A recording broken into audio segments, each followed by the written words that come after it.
तो मेरे जो पार्षद थे वो मेरे भाभी थे। हम बैठ के एक टेबल पे राय मशवरा कर सकते हैं कि ऐसी चीज ऐसी होनी चाहिए, लेकिन वो भी उनके हमने कभी काम में दखल अंदाजी नहीं करी। अगर आप यूँ सोचते हैं कि उनके काम को लेके मुझे जोड़ा जाए तो मेरा विजन अलग है। मैं छात्र राजनीति से आया हूँ, हम टेबल बजा के काम करना जानते हैं कि कैसे काम होता है, और अधिकारी वर्ग को टाइट करके काम करवाना हम जानते हैं। आज जानते जो वाइस चांसलर जिसने अपने मेवाड़ की भूमि पर गलत अपशब्द बोले, आज हमने उनको हटा दिया। तो ये आज हमारे को पता है कि ये काम कैसे होता है, काम कैसे करवाना है। मेरा ये विजन है कि आज जो टूरिस्ट उदयपुर आता है तो वो सिर्फ एक क्या मेंटालिटी बन चुकी है कि गुजरात से लोग आते हैं।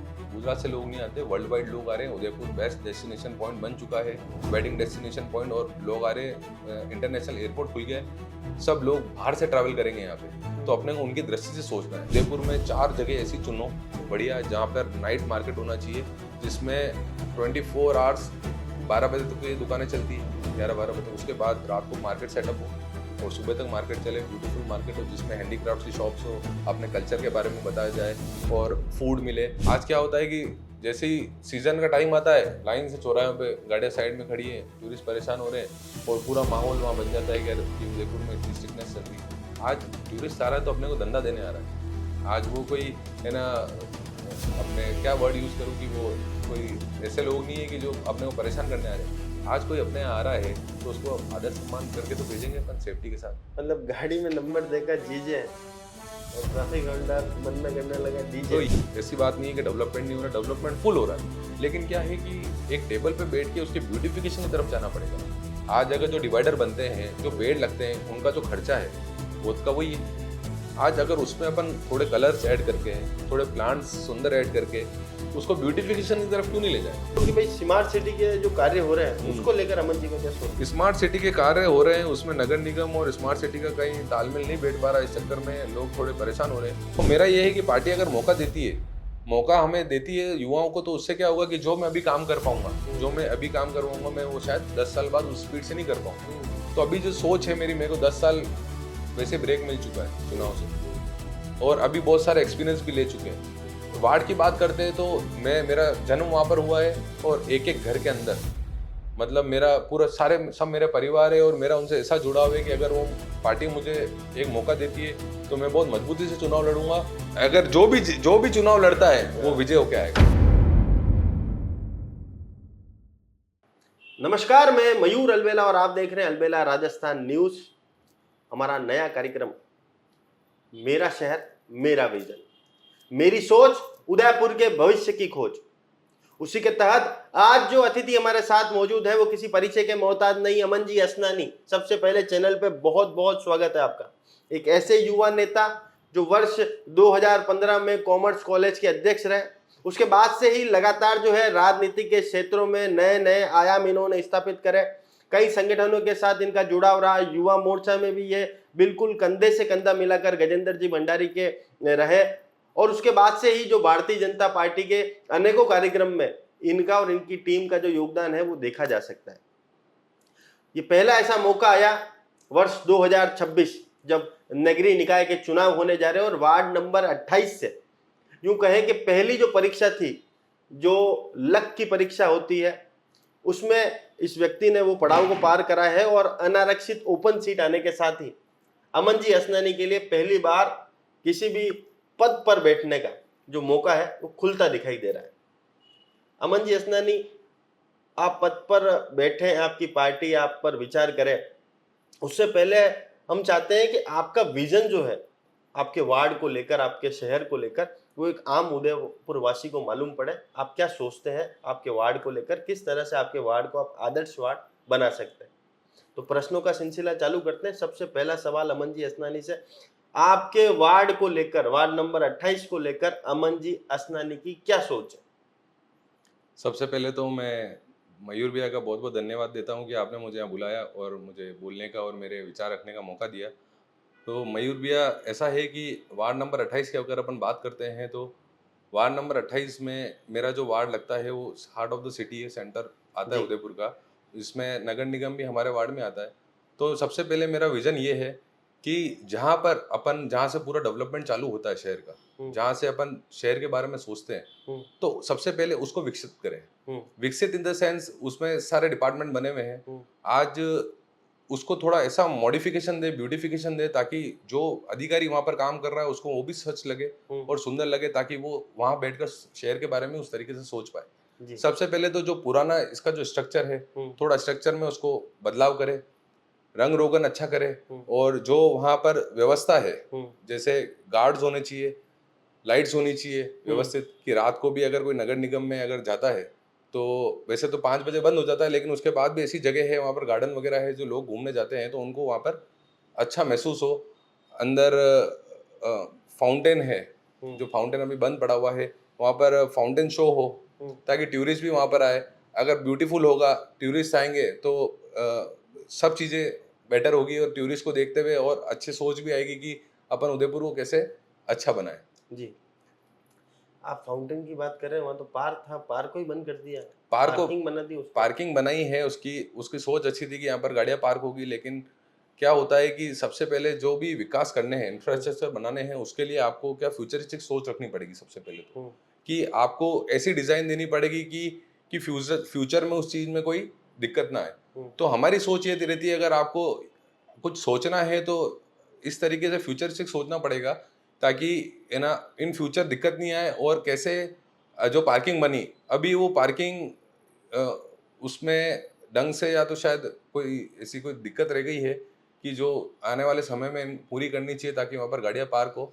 सबसे बड़ी दिक्कत ये आ रही है कि वहां पर जो है कोई गाड़ी खड़ी करता है तो अपन टेक्निकल भाषा में उसको लेवड़े बोलते हैं, जो लेवड़े जो है वो गाड़ियों के ऊपर गिर जाते हैं। मयूर भैया, सबसे जो बड़ा जो इशू है वो है मॉनिटरिंग का। आज क्या हो रहा है कि अपन सब चीजें अच्छी कर रहे हैं, लेकिन उसका सुपरविजन नहीं हो रहा। तो सुपरविजन करने के लिए ही तो आप जिम्मेदारों को वहां पर मौका दिया है, 30 साल से आपकी पार्टी सत्ता संगठन में मौजूद है। अब हर जगह जाके क्या होता है कि अगर कोई चीज बन रही होती है ना, तो उसके क्या है कि जो इंजीनियर्स होते हैं उस तरीके के लोगों को मॉनिटरिंग दी जाए कि वो वहां पर देखें और उन ठेकेदारों से बात करें। अगर कहीं दिक्कत होती है तो हम भी खड़े हुए हैं कि भाई ऐसे नहीं, इस ठेकेदार को इस तरीके से बात करनी, अधिकारियों से बात करनी। वो मॉनिटरिंग टीम हमें समझाएगी कि भाई एक आर्किटेक्ट जो होता है घर का, वो तो आर्किटेक्ट ही होता है। आज अपन किसी चीज को बना सकते हैं, उसके लिए अपन प्रयास कर सकते हैं, लेकिन वो चीज तो वही अपॉइंट करेंगे ना, आज प्रशासन नहीं करेगा। वो मतलब डिजाइन जो है वो एक अच्छी, और उसके बाद डिजाइन के साथ साथ जब वो चीज बन रही हो तो एक मॉनिटरिंग टीम उसके लिए, मॉनिटरिंग टीम सब में होनी चाहिए, सफाई से लेके रोड से लेके। आज रोड भी बनते हैं तो उसके ऊपर भी एक जो ठेकेदार है, ठेकेदार पे एक पूरी मॉनिटरिंग टीम होनी चाहिए। आज ये क्या गारंटी कि वो मॉनिटरिंग टीम जो है वो भ्रष्टवाड़ा नहीं करेगी? अगर भ्रष्टवाड़ा करेगी, मतलब अगर वो पैसे भी लेते हैं या कुछ भी करते हैं, तो मेरी बात सुनो कि उस मॉनिटरिंग टीम से अगर अपन 10 ठेकेदार की उसकी जिम्मेदारी है, तो एक आदमी से अपन को बात करनी पड़ेगी। 10 ठेकेदारों के पीछे घूमना नहीं पड़ेगा कि भाई तूने ये काम करा, आपने ये काम करा। अपन को सिर्फ एक आदमी से पूछना है कि भाई आपके अंडर में 10-20 ठेकेदार थे, जो ये काम हुआ, कि आपको जवाब देना है ना उसका, तो वो मॉनिटरिंग टीम देखेगी। तो इस तरीके के अपने को कुछ प्रावधान लाने पड़ेंगे। अभी जैसे रोड बनती है तो अभी इनके पास ऐसे इक्विपमेंट्स नहीं है कि इक्विपमेंट्स में ऐसे लाने पड़ेंगे कि यार ढक्कन है, ढक्कन के ऊपर रोड बन गई, अब उसके बाद में ढक्कन ढूंढ रहे हैं, ढक्कन कहाँ रह गया। तो ऐसे इक्विपमेंट्स भी तो होने चाहिए, ऐसी सोच होनी चाहिए कि पहले से ही प्लानिंग हो। अब एक रोड बनती है, 4 बार तो खोद देते हैं उसको। तो क्या है कि कम्युनिकेशन गैप आ रहा है कहीं ना कहीं, कि जो सर्विसेज जो अंदर लाइनें डालनी है उनको पहले ही बुलाएं कि भाई ये रोड बनने वाली है, या प्रकाशित करें कि भाई रोड बनेगी, और आपको जो भी लाइन डालनी है डाल दो।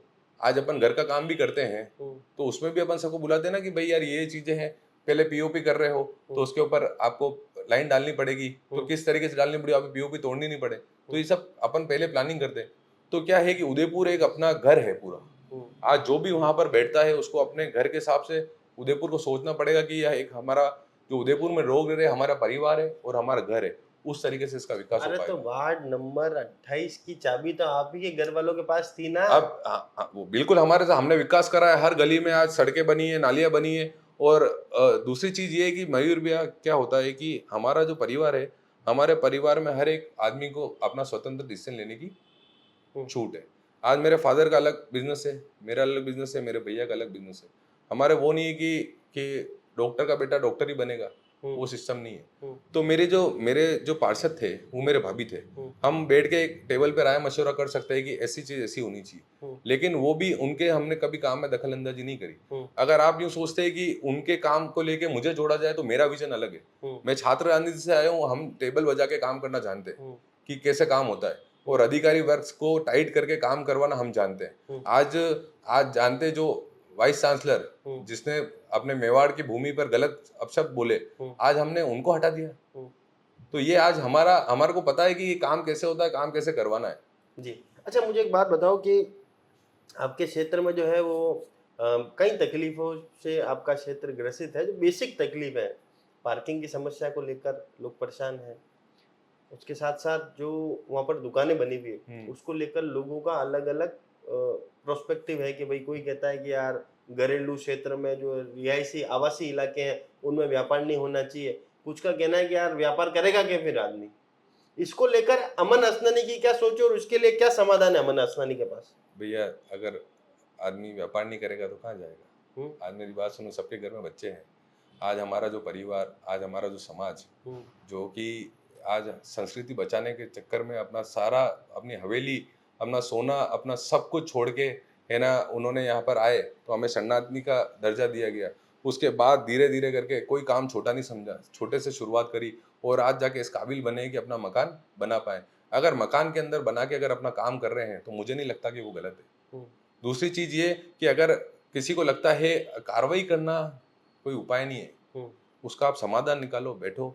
अगर आप चाहते हो कि भाई हमारे घरों के नीचे दुकानें बनी हुई है, हम पैसा जमा कराने के लिए तैयार है। तैयार है जमा कराने के लिए? बिल्कुल तैयार है। आप हमारे साथ बैठो। अमन जी असनानी सी गारंटी देते हैं? बिल्कुल गारंटी देते, क्यों नहीं देंगे। आज मेरी बात सुनो, व्यापार कर रहे हैं, एक बार बताओ फायदा किसको हो रहा है? सरकार को भी हो रहा है, सरकार को भी जीएसटी मिल रही है, आज जो भी टैक्स है सब जमा करा रहे हैं, तो कमर्शियल क्यों नहीं करवाएंगे? आज हमारे को मौका तो दो। आपने पूछा आके कि भाई आप आते हो गिर कि ये काम चल रहा है, तो काम चल रहा है तो काम नहीं करेंगे तो क्या भीख मांगेंगे क्या रोड पे? आज काम तो हमें करना है, हमारा घर तो हमें चलाना है जी। तो कैसे करें? अब रही बात पार्किंग की, अब पार्किंग गाड़ी उठाना कोई समाधान थोड़ा है क्या? आज प्रशासन आए, बैठे, आज आपको फुर्सत ही नहीं मिल रही चौराहों पे। आज उस पर मैं चलो बाद में आता हूँ। एक बार मुझे बताओ कि अगर पार्किंग की समस्या आ रही है तो हम रेडी है उसके लिए, हमने कहा मना करा। गाड़ी उठा के ले जाना ऑप्शन नहीं है। आप प्रशासन आए, बैठे कि भाई इसका कैसे क्या कर सकते हैं? इसका समाधान ये है कि अपन इसको 2-3 पार्ट में डिवाइड कर सकते हैं। कैसे? थोड़ी गाड़ियां अपन, कोई वेकेंट प्लॉट है, जैसे अभी फ्यूजन वाला जो रोड है वहां पर एक वेकेंट प्लॉट है, तो हमने उस रोड वालों को प्लॉट उनसे बहुत नॉमिनल रेट पे हमारे समाज से बात करके दिलवा रखा है, सारी गाड़ियां वहां पार्क होती है। रही बात इस वाले रोड की, माता जी के मंदिर से लेकर अशोका बेकरी तक की, तो उसको अपन 2 पार्ट में डिवाइड कर सकते हैं। यहाँ एक वन वे पार्किंग कर सकते हैं। आज देखो दिल्ली बॉम्बे में भी अगर जो व्यस्तम एरिया होते हैं तो वहां पर भी एक कोई तरीका होता है ना, तो तरीके के लिए आज प्रशासन और अधिकारियों को हमारे साथ बैठना पड़ेगा। आज जब तक एक टेबल पे नहीं आएंगे, जब तक बात कैसे होगी? हमने प्रयास भी करे और हम हमेशा कोऑपरेट करने के लिए तैयार है। हमारा वर्ग ऐसा है, हमारा जो समाज जो वहाँ पर रहता है अधिकतम, और मोची समाज की भी दुकान है, हमारा सब ऐसे सीधे लोग हैं। अगर आप इनको कहोगे कि भाई ये चीज नहीं करनी तो नहीं करेंगे। और कितनी बार अब क्या है कि कुछ सॉल्यूशन निकले तो उस सॉल्यूशन के साथ है वो, और वो मेरी जिम्मेदारी है कि वो चीज होके रहेगी जी, अगर प्रशासन और ये सब मिलके हमारा साथ देते तो। जी, पक्की बात। पक्की बात भाई मेरा तो ये मानना है कि अगर पीछे नगर निगम में जो पार्किंग बनी है उसी को अगर एक बार दुरुस्त करा दिया जाए, उससे ये गारंटी हो जाए कि भाई उसकी छत से कुछ पार्ट ना गिर के गाड़ी में नुकसान ना हो, तो सबसे बढ़िया उपाय तो यही हो जाएगा ना शक्ति नगर वालों के लिए। हम तो चाहते हैं कि वो चीज अच्छी हो, और दुरुस्त कराना क्या एक वो नहीं है, क्योंकि उसमें क्या खर्चा ज्यादा होता है। आप देखिए कि आप उस पर कुछ दूसरा ऐसी चीज रख के देखिए जिससे थोड़े टाइम तक कि गिर रही है कि नहीं गिर रही है, फिर उसके बाद ही हम गाड़ियां खड़ी करें। और क्या है कि अगर वहां पर ये सब चीजें सही हो जाती है, अगर पार्किंग सही हो जाती है, तो उसके बाद अगर ये बोलेंगे कि भाई हम तो 24 घंटे के पैसे लेंगे, तो हम तो नहीं देंगे 24 घंटे के पार्किंग के पैसे। नहीं, फिर तो रेसिडेंट आप नहीं, रेसिडेंट पास दो आप। कि भाई आप रेसिडेंट हो, आके गाड़ी पार्क कर रहे हैं हम, और रेसिडेंट पास दो, या तो फिर आप हमारा ईयरली पास बना दो। ईयरली पास बना दो, हम सब रेडी हैं पार्क करने के लिए जी। तो उसके लिए क्या होता है कि एक जो अगर आपको किसी चीज को गति देनी है तो उस गति से आपको सोचना भी पड़ेगा और यूथ को साथ लेना पड़ेगा। आज जो बैलेंस टीम क्या सोचता है युवा उदयपुर के बारे में? क्या सोचता है उदयपुर का युवा ये सोचता है कि आज युवा के लिए एक अपॉर्चुनिटीज डेवलप करनी चाहिए। आज जैसे मेरा ये विजन है कि जो अपने टाउन हॉल क्या काम आता है? हम्म, दिवाली मेले में। हम्म। उसको दूसरी चीजों में क्यों नहीं उपयोग ले? आज टाउन हॉल जो है, अभी टाउन हॉल क्या काम आ रहा मालूम है आपको? शहर में जितनी कार्रवाइयां करके जो सामान इकट्ठा करके लाते हैं ना, उनका स्टैंड बना रखा है। बना रखा होगा। हम्म, हमारी जो सोच है, मैं अभी बता रहा हूँ आपको, हम्म, कि वो सब चीजें साफ होनी चाहिए। हम्म, वहाँ पर एक अच्छे फ्ली मार्केट्स लगने चाहिए, हम्म, ताकि वहाँ पर स्टार्टअप्स के प्रोग्राम्स लगने चाहिए हम्म, कि युवा आए, अपना स्टार्टअप्स दिखाएं वहाँ पर। हम्म, फ्ली मार्केट हो, अच्छे टूरिस्ट आए, उसको देखे। अगर वहाँ पर जब तक फुटफॉल नहीं बढ़ेगा, उसका ब्यूटिफिकेशन नहीं बढ़ेगा। हम्म। जब तक लोगों की नज़र किसी चीज़ पे नहीं जाएगी, तब तक वो अच्छा नहीं हो अच्छा सकता। नहीं होगा। हम्म, तो और मेरा ये मानना है कि उस जगह को अपने को साल भर यूज़ करना चाहिए। हम्म, 5 बजे तक वो वहाँ के कार्य पूरे हो जाते हैं। उसके बाद रात को उसमें अच्छी लाइटिंग्स हो, लोग आके बैठे, सीनियर सिटीजन बैठे, बच्चे खेलें, ऐसा एक हेल्दी इन्वायरमेंट बने कि वो जगह को अच्छे से यूज़ हो। और मेरे वार्ड में चारों तरफ समाज का हर समाज के लोग रहते हैं, सबके लिए काम आएगा। जी। तो मेरी सोच ये है कि उसको सबसे सुंदर बनाना चाहिए। भाई, इसको कितनी बड़ी विडंबना मानते हो कि मेरा शहर का युवा आज भी रात को 2 बजे अगर उसको भूख लगती है तो वो पोहे खाता है। क्यों खाए? देखो क्या है, मेरा सबसे मेन जो आपने विजन पूछा था ना, मेरा विजन यही है कि उदयपुर में जो लोग बिरयानी खा सकते हैं, जो लोग बढ़िया दाल चावल खा सकते हैं और अच्छा खाना खा सकते हैं, वो पोहे के साथ लट खा रहे हैं। पोहे के साथ लट भी करेगा, नमकीन नहीं खा रहे, नमकीन नहीं, पोहे के साथ लट खा रहे हैं। क्यों खा रहे हैं? आज मेरी बात सुनो, उदयपुर में हजारों कंपनी ऐसी चल रही है जिसमें 24 घंटे काम होता है। आज उसके एम्प्लॉय कहाँ जाएंगे? आज उसके एम्प्लॉय को भूख लगती है, वो खाना कहाँ खाएंगे? अरे सबसे बड़ी बात, आप टूरिस्ट सिटी बनाना चाहते हो, इसको आप विश्व के मानचित्र पर मेरा अगर उदयपुर को अव्वल दर्जे पे देखना चाहते हो तो आपको फैसिलिटी देनी पड़ेगी। मेरा ये विजन है कि आज जो टूरिस्ट उदयपुर आता है, तो वो सिर्फ एक क्या मेंटालिटी बन सकती है कि गुजरात से लोग आते हैं। गुजरात से लोग नहीं आते, वर्ल्ड वाइड लोग आ रहे हैं। उदयपुर बेस्ट डेस्टिनेशन पॉइंट बन चुका है, वेडिंग डेस्टिनेशन पॉइंट, और लोग आ रहे हैं। इंटरनेशनल एयरपोर्ट खुल गया है, सब लोग बाहर से ट्रैवल करेंगे यहाँ पे। तो अपने को उनकी दृष्टि से सोचना है। आज आप दूसरी अन्य देशों में जाओगे ना, तो वहाँ पर रात भर फ्रीडम्स है।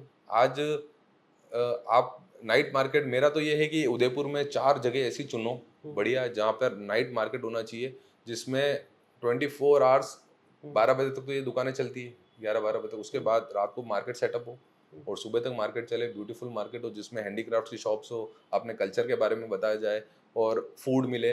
जैसे सबसे जो शुरुआत कहाँ से होनी चाहिए, मैं बता रहा हूँ कि जो टाउन हॉल लिंक रोड है, टाउन हॉल लिंक रोड पे 3 थाने आते हैं। उसके पास में 3 थाने पड़ते हैं।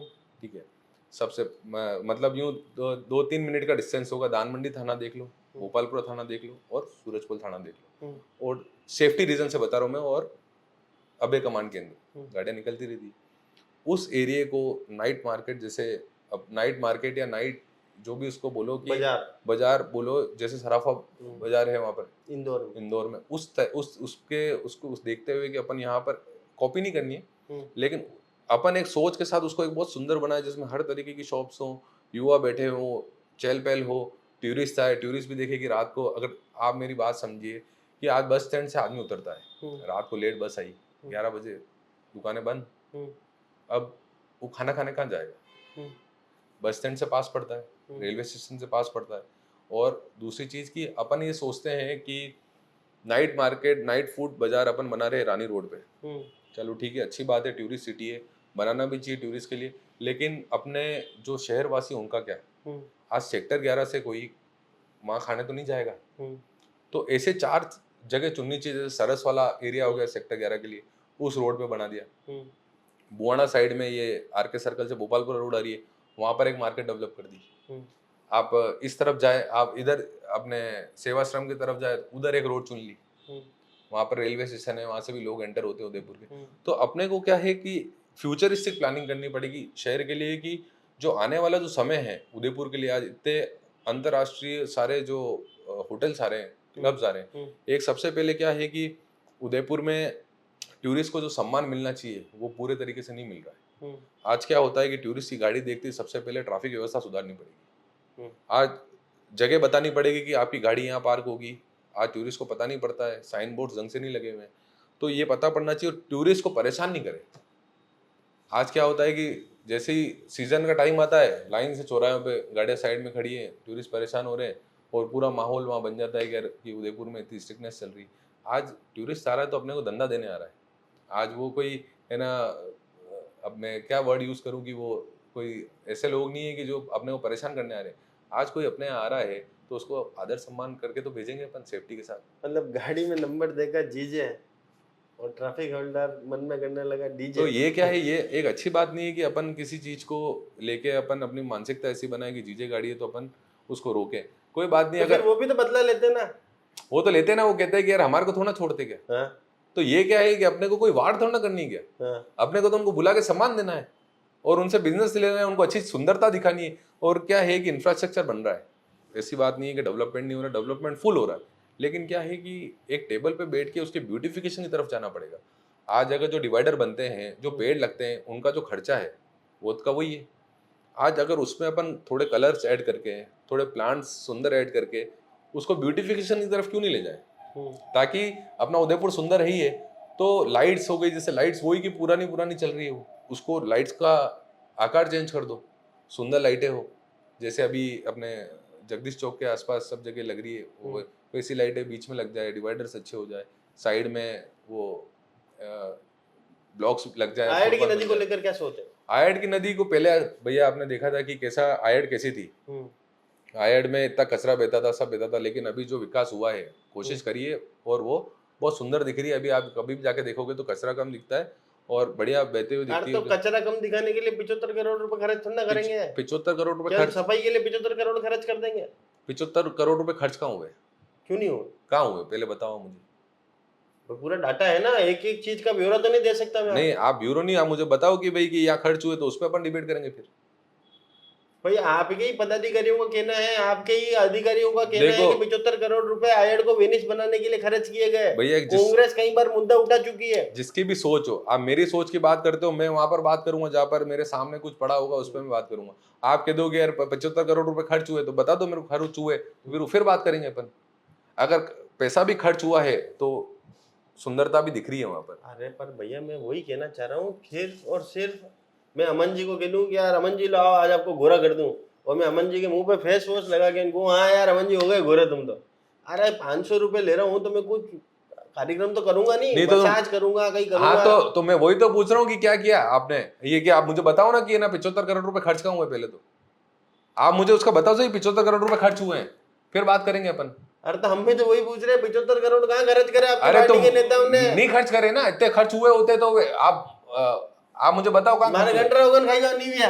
नहीं, अगर हुए तो आप मुझे बता दो कि भाई आप उनसे ले आओ डाटा। हाँ। कि भाई इतने पैसे खर्च डाटा लेके भी आ जाएंगे, फिर ही बात करेंगे। फिर वापस आ जाऊंगा मैं कहा मेरा तो ये रहा मकान। ठीक है, तो वापस आ जाएंगे, वापस मिल जाएंगे। अच्छा अब एक बात बताओ मेरे को कि भाई स्मार्ट सिटी के जो कार्य हो रहे हैं उसको लेकर अमन जी का क्या सोच है? स्मार्ट सिटी के कार्य हो रहे हैं, उसमें नगर निगम और स्मार्ट सिटी का कहीं तालमेल नहीं बैठ पा रहा, इस चक्कर में लोग थोड़े परेशान हो रहे हैं। तो उस चीज को ये है कि एक स्मार्ट सिटी जैसे देखोगे आप, क्या पहले निकलते थे तो जगह नहीं मिलती थी, आज स्मार्ट सिटी में रोड बढ़िया हो गई तो बढ़िया आराम से गाड़ियां निकल सकती हैं। क्या अमन जी को लगता है कि स्मार्ट सिटी का जो पैसा अंदरूनी शहर में खर्च करा, जहाँ पर बहुत कंजेस्टेड एरिया था, उसकी जगह अगर स्मार्ट सिटी के अगर कहीं बाहर इसको नए शहर में अगर खर्च करते तो एक पूरा नई टाउनशिप डेवलप हो सकती इतने पैसों? बिल्कुल। ये क्या है कि जब कुछ अपन अच्छा काम करते हैं ना तो शुरुआत होती है। अगर अच्छी चीज की शुरुआत हुई है, वहां से अगर कुछ चीज अच्छी लगी तो भाई अपन डबल इंजन की सरकार है, वापस बात करेंगे और फंड लाकर जो इधर का ब्यूटिफिकेशन करना ये करवाएंगे। जी अमन जी, अब अंतिम और आखिरी सवाल, ऐसा एक कार्य बता दो कि ऐसा एक विजन बता दो आपके क्षेत्र के लिए, वार्ड नंबर 28 के लिए, कि जनता आपको बिना सोचे समझे, बिना किसी रीजन से आपको चुने, आपकी पार्टी आप पर विचार करे। मेरा ये है कि इतने साल मुझे इन चीज़ों में हो गए, अधिकारियों से बात करते हुए और काम करते हुए। मैं 11 साल पहले छात्र संघ का चुनाव लड़ा था। उसके बाद ऐसा मौका नहीं मिला कि आज क्या होता है कि हम जो चुनाव लड़े, आज उदयपुर संभाग का सबसे बड़ा कॉलेज है जिसमें आज 5000 वोटर थे, वहाँ से मैं अध्यक्ष चुन के आया था। तो हमारे पास हर एरिया में हर टीम होती है, हर वर्ग के लोग हमारे से जुड़े होते हैं, हर संभाग के पूरे संभाग के लोग हमारे से जुड़े टच में है, मतलब टच में। तो मेरा ये है कि पार्टी अगर मौका देती है, मौका हमें देती है युवाओं को, तो उससे क्या होगा कि जो मैं अभी काम कर पाऊंगा, जो मैं अभी काम कर पाऊंगा, मैं वो शायद 10 साल बाद उस स्पीड से नहीं कर पाऊंगा। तो अभी जो सोच है मेरी, मेरे को 10 साल वैसे ब्रेक मिल चुका है चुनाव से, और अभी बहुत सारे एक्सपीरियंस भी ले चुके हैं। तो अगर अभी मौका मिलता है तो मैं सोचता हूँ कि हम उस स्पीड से कार्य कर पाएंगे, और हमारे विजन जो यूथ को लेके, जैसे मेरा बिजनेस भी रहा है, मैं इवेंट इंडस्ट्री से भी बिलोंग करता हूँ, तो जो टूरिस्ट वगैरह हमारे पास आते हैं तो मैं उनसे नज़दीकी से ग्राउंड लेवल से जुड़ा हुआ भी हूँ, अगर शहर की बात करते हैं। और बाकी वार्ड की बात करते हैं तो मेरा जन्म वहाँ पर हुआ है, और एक एक घर के अंदर मतलब मेरा पूरा सब मेरे परिवार है, और मेरा उनसे ऐसा जुड़ाव है कि अगर वो पार्टी मुझे एक मौका देती है तो मैं बहुत मजबूती से चुनाव लड़ूंगा, और अच्छे मंडल अध्यक्ष जी मौका देंगे क्या? वो मेरे बड़े भाई हैं। हाँ। अब मौका तो पार्टी देगी। हाँ। अगर पार्टी अगर चाहेगी तो क्या होता है, देखो अगर टिकट मिलना होगा तो कैसे भी। अरे पर मैं ही राजा, मैं ही मंत्री, नहीं, मैं ही मंडल अध्यक्ष, मैं ही पूर्व पार्षद, नहीं वो तो देखो क्या और है वापस टिकट का मौका मिले मैं ही पार्षद। नहीं, ऐसी बात नहीं है कि हम अरे तो दिख रहे हैं ना तो सामने, आप ऐसी बात कैसे नहीं है? ऐसी बात अब क्या बोल सकते हैं, देखो क्या है कि हर आदमी को अपना टिकट मांगने का अधिकार है, और वो मेरे सीनियर है। पर एक जनरल सीट पर तो एक जनरल व्यक्ति का अधिकार होना चाहिए ना। अगर जनरल पुरुष अनारक्षित ओपन हुआ है तो पहली प्रायोरिटी, हमने अभी जैसे महापौर का एपिसोड चला रहा है, हमने मनोहर जी चौधरी को भी बुलाया, हमने छोगालाल जी बोई को भी बुलाया, क्योंकि अनारक्षित ओपन है, कोई भी दावेदारी कर सकता है। पर उनका ये कहना है कि यार हमारे लिए ऑलरेडी एक सीट रिजर्व होती है, तो अनारक्षित ओपन में तो कम से कम उस व्यक्ति को मौका मिले जो जनरल क्राइटेरिया से आ रहा है, जनरल पुरुष क्राइटेरिया से आ रहा है।